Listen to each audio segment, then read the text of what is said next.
Hola, soy Ignacio Carreras y tengo el gusto de conversar hoy con Ana Sainz, la directora de la Fundación Seres, una fundación que fue creada hace 12 años para acompañar a las empresas en su proceso de convertirse en empresas más responsables. Ana, ¿qué es lo que ha cambiado cuando tú ves a las empresas que son líderes en temas de responsabilidad de cuando empezaste la fundación hace 12 años, de cómo son ahora, en estos momentos, en 2022? Hola Ignacio, un placer tener esta conversación hoy contigo. La verdad es que yo te diría que ha cambiado todo, el cambio ha sido radical. Nosotros cuando empezamos hace 12 años esta andadura, la verdad es que la recepción era mucho más escéptica, ¿no? Es verdad que quizá el mundo anglosajón estaba más avanzado y había habido movimientos que decían que la empresa tenía que tener un rol en la mejora de la sociedad, pero no estaba avanzado y sobre todo había desconocimiento de cómo se debía implementar. Y esa fue la razón por la que nació Seres, para acompañar exactamente a las empresas en esa transformación y en esa visión que tenían líderes empresariales de incluir, ¿no?, esa preocupación por el impacto social que generaban dentro de su estrategia. ¿Cosas concretas que han pasado? Pues mira, un tema claro ha podido estar relacionado con el tema de la normativa. Yo creo que si nos vamos atrás, ahora no tengo los datos exactos, pero a lo mejor teníamos alrededor de una docena de normativas y muchas de ellas eran incluso recomendaciones. Ahora podemos pasar en el mundo global de la ESG, no solo de la S, a más de 500. O sea, hemos pasado de temas de recomendación, temas soft, a temas realmente que son estructurales, ¿no?, y que tienen que generar un cambio sustancial dentro de las empresas. Más temas que han pasado, pues la presión, ¿no? Si ya en aquel momento sobre todo eran las entidades sociales las que estaban insistiendo en ese rol distinto y en esa colaboración, pues ahora también pues la sociedad, ¿no? El barómetro de Edelman pues nos vuelve a demostrar otro año cómo las empresas están siendo reconocidas, ¿no?, como uno de los principales actores, ¿no? Y eso es una responsabilidad y una oportunidad, ¿no?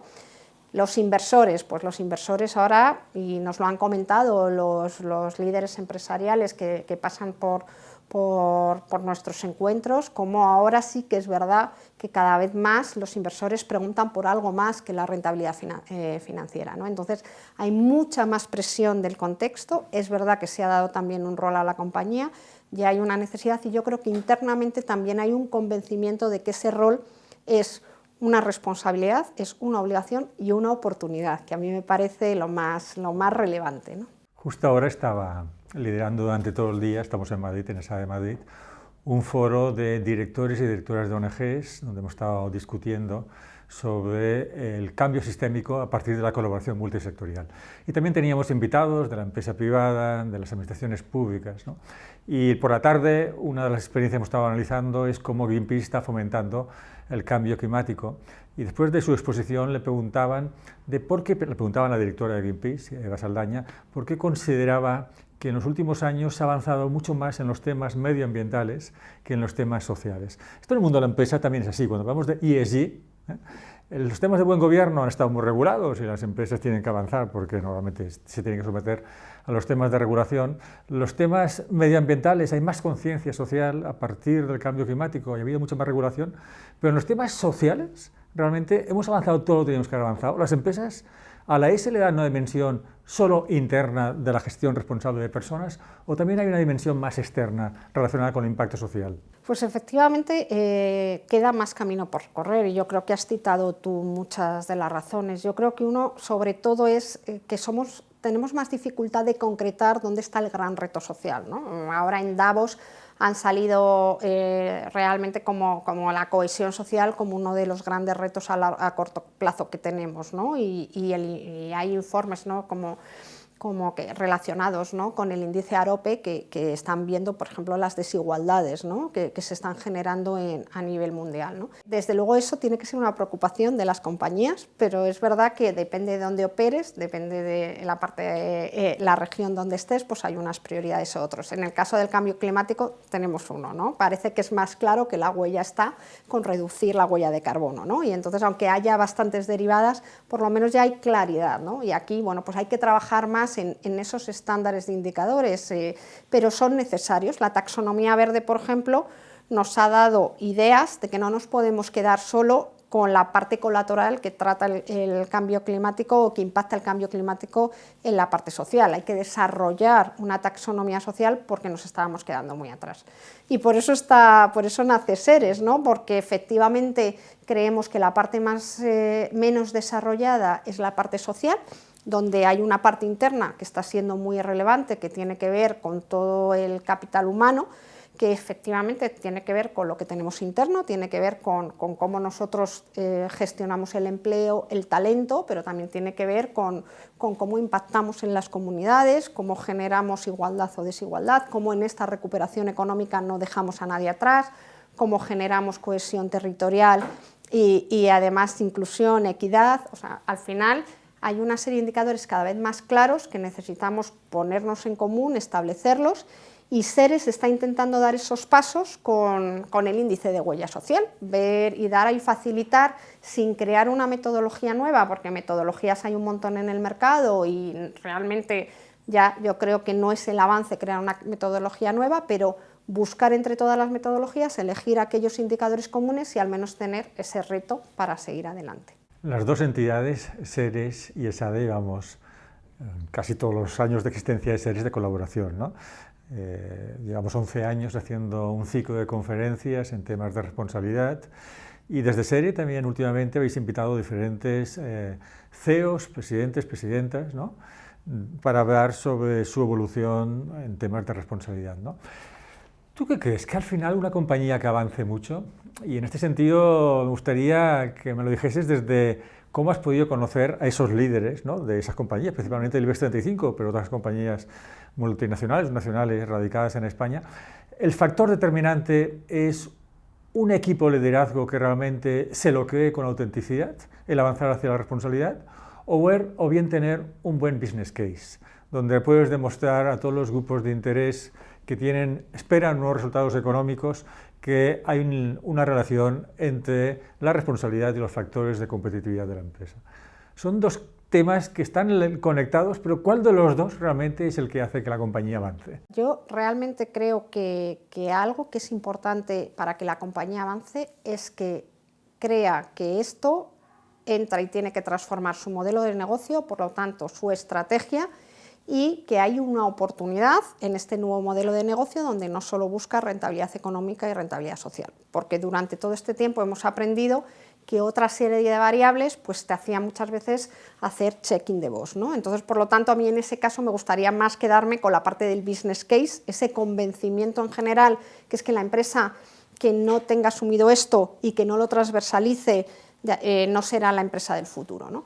Lo que pasa que claramente estamos hablando de una transformación, no estamos hablando, y si lo comparamos con la digitalización, de poner ordenadores. Lo que hay que es movilizar a personas, que son las que trabajan en las empresas, montar una estrategia distinta, hacer que realmente esa transversalización ocurra, meter unos indicadores distintos, y para eso está claro el rol del líder. Cuando un líder está convencido y quiere hacer esa transformación, pues desde luego, o sea, nosotros lo hemos notado que impulsa mucho más, pero porque yo creo que ha dado el paso anterior. Primero se ha convencido que no va a ser, que su empresa no va a existir en el futuro si no tiene este business case donde no solo mira la rentabilidad financiera, donde no solo mira al accionista, sino mira el impacto en todos los grupos y a todos los grupos de interés, y él quiere liderar ese cambio, ¿no? No sé si te he contestado, Ignasi, pero es difícil porque es verdad que el líder ayuda mucho, pero solo el líder sin el business case no sirve.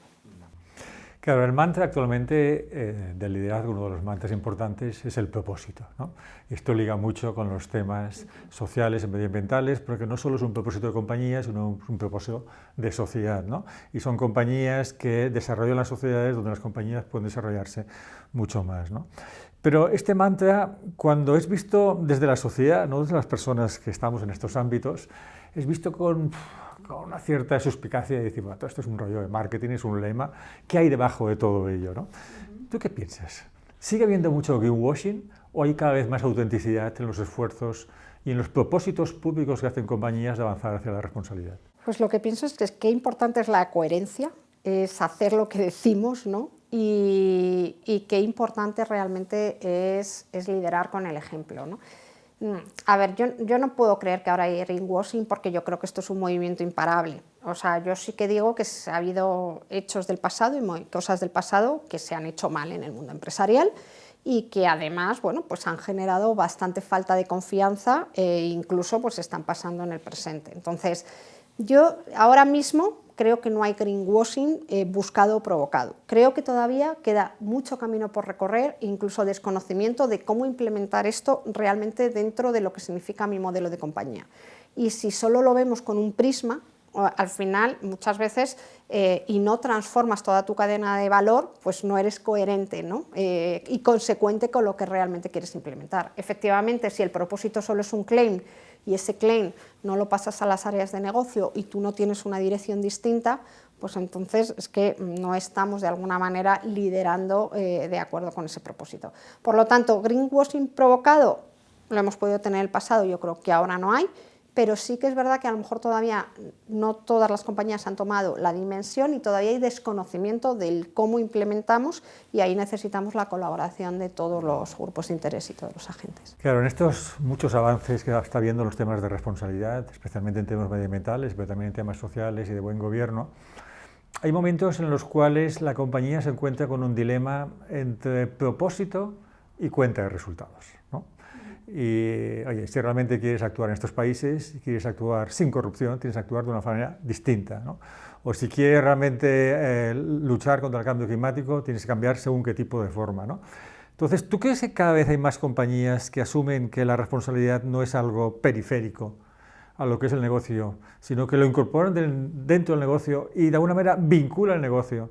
Y que están dispuestas a sacrificar algunos de sus objetivos de crecimiento económico de doble dígito, si alguno las tiene en estos momentos, porque realmente tiene que ser de una forma distinta ese tipo de crecimiento.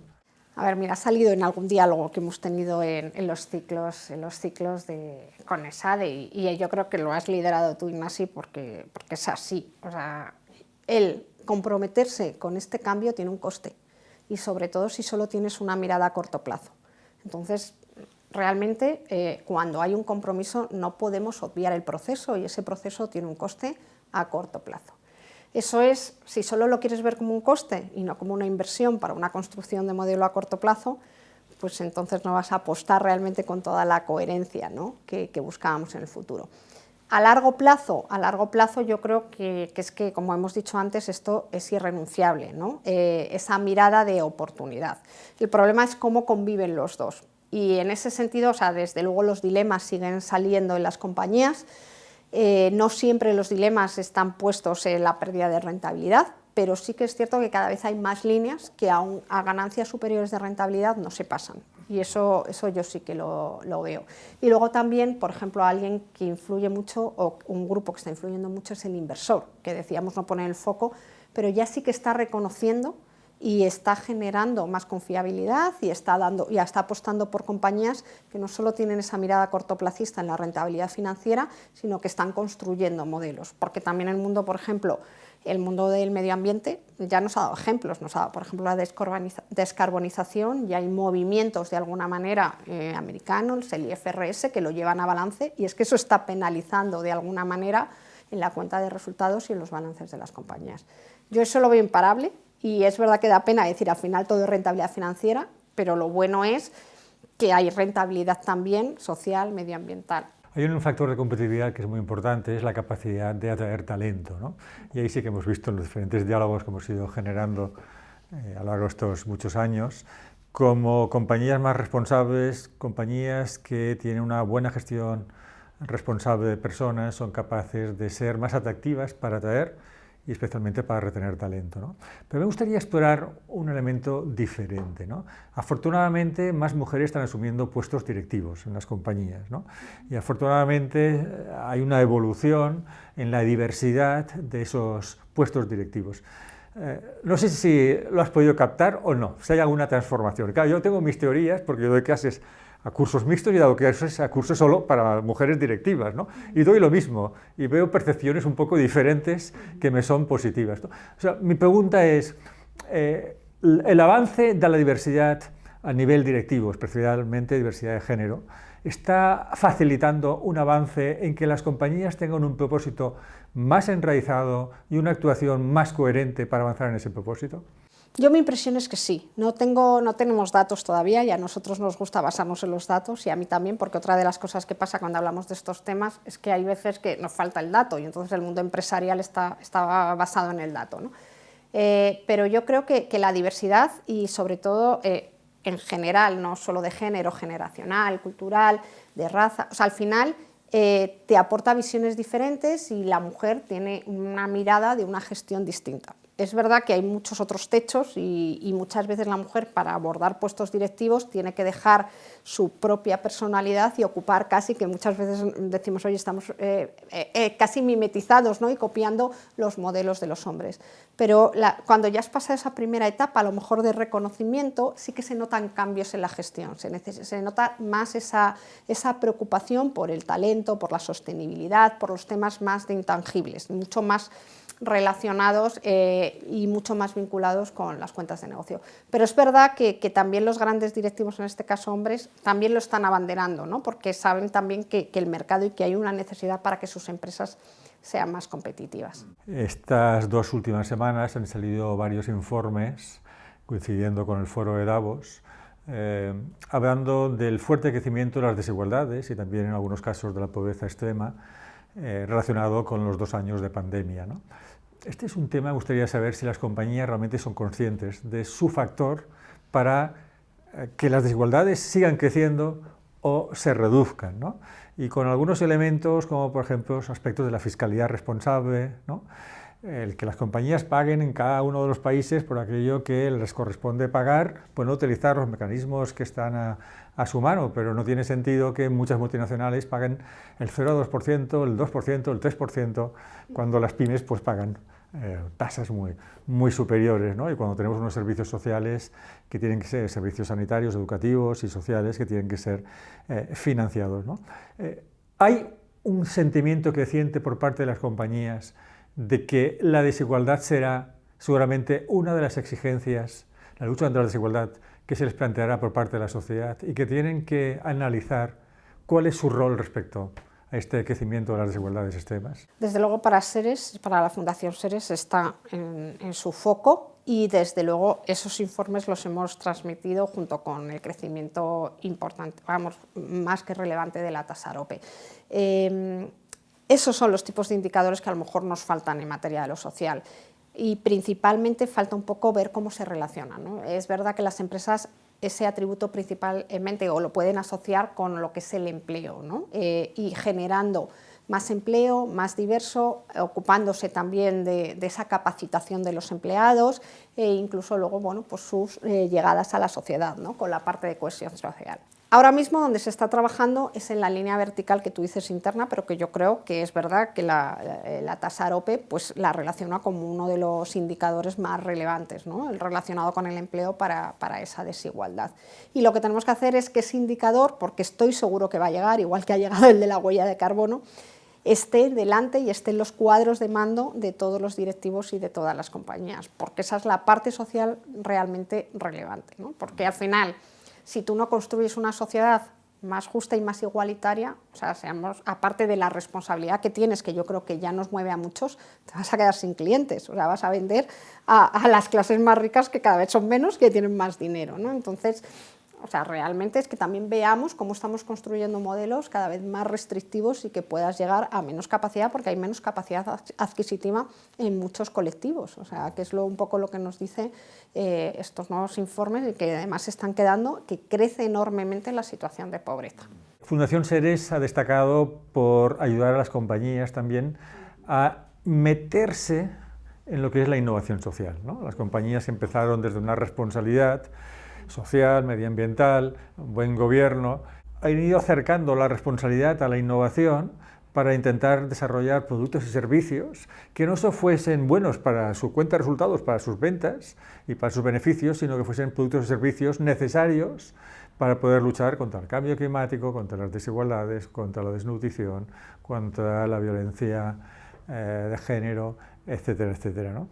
Entonces, a mí me gustaría saber si ¿Tú crees que las compañías están en una fase incipiente de lo que es la innovación social, que hasta ahora la desarrollaban principalmente las ONG, las entidades no lucrativas, también la administración pública, o es algo que realmente se va a desarrollar mucho más? ¿Va a ser un nicho dentro de lo que es la responsabilidad o va a tomar un tamaño importante y relevante? Pues nosotros deseamos que tome un tamaño importante y relevante, y yo creo que se va a hacer de manera natural. Yo creo que lo que pasa es que se va a transversalizar y quizá no lo clasifiques como innovación social.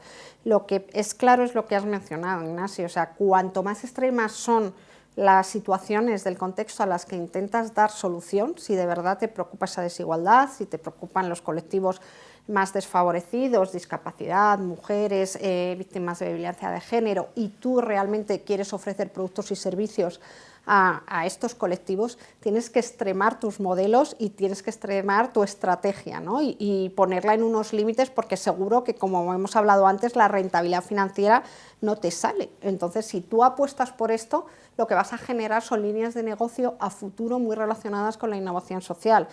Para nosotros uno de los casos más claros viene, por ejemplo, con la discapacidad y el envejecimiento. O sea, y lo hemos hablado mucho también con organizaciones de la discapacidad, con vosotros, y muchas veces al habernos acercado a través de tecnología, tanto a temas de accesibilidad, de entendimiento, estás preparándote mucho mejor. Grandes compañías de seres han ganado premios en los que tú has sido jurado, porque han sido capaces de adaptar a una situación pues, más extrema de un colectivo que te necesitaba otras necesidades a las habituales. Hemos entendido mejor al colectivo y ahora mismo pues, entendemos mejor, por ejemplo, a la gran población en edad avanzada, ¿no? que tenemos en nuestro planeta y en concreto en nuestro país. O sea, que quizá no lo llamemos como innovación social, pero yo creo que es una fuente de innovación la apuesta por la sostenibilidad y la apuesta realmente por esos colectivos con más necesidades para innovar y ofrecer realmente mejores productos y servicios a toda la sociedad. Bueno, muchas gracias, Ana, y enhorabuena por la labor que hacéis desde Seres. Muchas veces los frutos no se ven en 2 o 3 años, pero cuando miras 12 años de actuación, ves que realmente habéis ayudado a contribuir a que muchas más empresas sean responsables y sean el tipo de actores que queremos en nuestra sociedad. Gracias. Gracias. Y gracias, Ignasi, por apostar por esa alianza desde ya hace 11 años, y yo creo que ha sido clave para seguir formando, ¿no? y a nuevos directivos que se incorporan en las empresas y que esto cada vez fluya más.